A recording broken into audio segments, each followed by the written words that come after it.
Welcome back to Voice of Africa. I'm truly excited to be here with you today because the winds of change are blowing across the Sahel, and what we're witnessing in Mali is nothing short of historic. If you've been following events in West Africa closely, then you already know things have been simmering for a while, but now, it feels like something just snapped. The people of Mali have had enough, and their voices are echoing loud and clear across the continent. What we are about to dive into is more than just a political drama. It's a powerful reminder that Africa is rising, and her people are no longer willing to sit quietly on the sidelines. Just days ago, something remarkable happened. The people of Mali issued a bold and clear ultimatum. Colonel Assimi Goïta, the transitional president who came to power after the 2021 coup, was given 72 hours to step down. No ambiguity. No room for negotiation. The message was simple. Trop, c'est trop. Enough is enough. Now, before we get into the deeper analysis, take a moment to absorb what that means. A population that for years has been battered by political instability, terrorism, poverty, and foreign interference decided to stand up, not just as scattered voices, but as a united people. That in itself is monumental. In Mali, where coups have become alarmingly frequent and governance has felt like a distant dream, this kind of collective awakening is not only rare, it's revolutionary. And what happened next? Silence. Deafening silence. As the 72-hour deadline passed, no speech was made. No public address, no press release. No word from Colonel Assimi Goïta. He vanished from the public eye, and with that silence, the tension in the air grew thick. Is he hiding? Did he flee? Is he planning a countermove? No one knows. But the fact that he disappeared rather than face the people or offer an explanation speaks volumes. In Bamako, Mali's capital, the streets are buzzing with whispers and questions. The fear, the anger, and the uncertainty are all colliding into something raw and electric. And at the heart of it lies a people who are saying, we are no longer just a population. We are a people who demand respect. And they're absolutely right. Too often in African history, we've seen leaders rise through revolution only to fall into the same cycles of oppression, corruption, and silence. But this moment feels different. It's not being driven by military factions or foreign powers, it's being driven by the people themselves, and that shift changes everything. Let's remember who Assimi Goïta is. A military colonel, he first took power in 2020 after a coup removed President Ibrahim Boubacar Keïta. Then, in 2021, another political shakeup gave him even more control. He positioned himself as a transitional leader, promising reforms and a pathway to democracy. But time dragged on. Promises faded. Discontent grew. And now it seems the people are no longer willing to wait. This latest ultimatum wasn't just about Goïta. It was a message to all leaders, across the continent and beyond. It was Mali's way of saying, we see you, we're watching, and we will hold you accountable. At Voice of Africa, we believe deeply in amplifying these voices. These stories matter, not just because they're dramatic or headline-grabbing, but because they signal a larger transformation. Africa is waking up. The age of passive citizenship is ending. A new generation is rising, bold, informed, and unafraid. And this is the perfect moment for me to pause and say thank you. To all our subscribers, our loyal members, and everyone who tunes in to Voice of Africa, thank you. Your support means the world to us.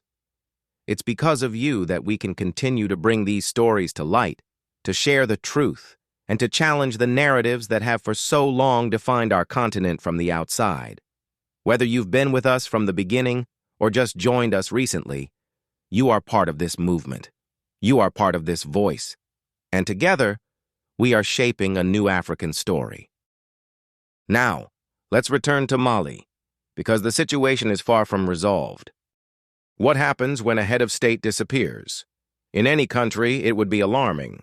But in Mali, a country already balancing on the edge due to insecurity in the north, economic hardship, and ongoing diplomatic isolation, this kind of vacuum can be especially dangerous. It creates confusion, it creates fear, and it leaves space for chaos to creep in. At the same time, this vacuum can also be a doorway, an opportunity for a new kind of leadership to emerge.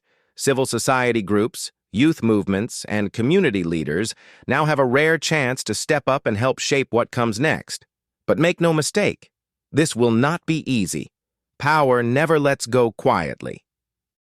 There are already reports of factions within the military trying to consolidate control. Rumors are swirling about internal disagreements and secret negotiations.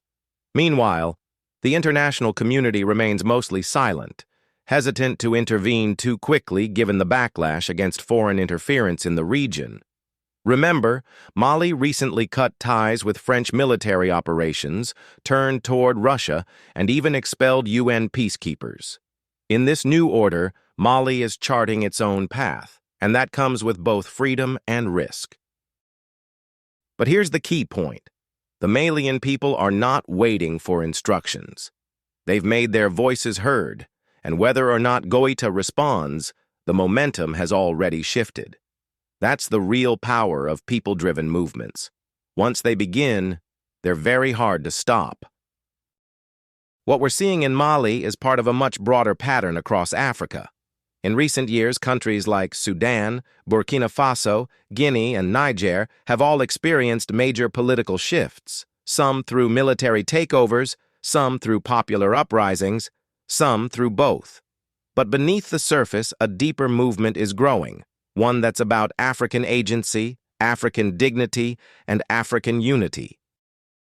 Yes, these are difficult times, but they are also hopeful times.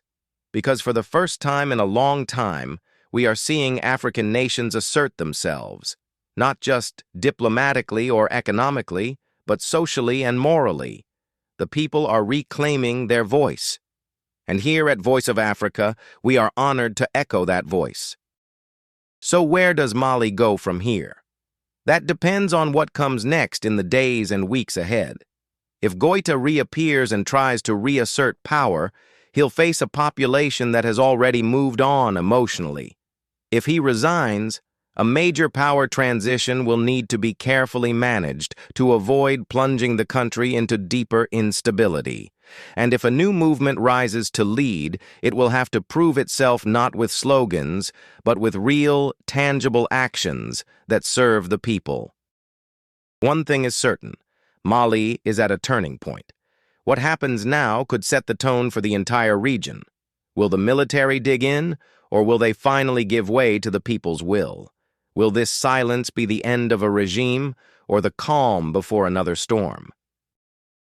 Whatever the outcome, we must stay informed, we must stay connected, and most importantly, we must stay vocal, because silence has never served the people, it only serves power. So let's keep talking. Let's keep questioning. Let's keep holding our leaders accountable. Whether you're in Mali, Nigeria, Senegal, Ghana, Kenya, South Africa, or anywhere else across this great continent, remember, your voice matters. Your story matters. And together, we are the future of Africa. If this story moved you, if it stirred something in you, don't let it stop here. Share it. Talk about it. Send it to your friends and family. Let this conversation grow, because that's how change begins, not in palaces or boardrooms, but in everyday conversations between people who care. And if you haven't already, be sure to subscribe to Voice of Africa and hit that notification bell so you never miss an update. We are here to bring you the stories others overlook, the stories that shape our destiny. This is Voice of Africa, and this is just the beginning.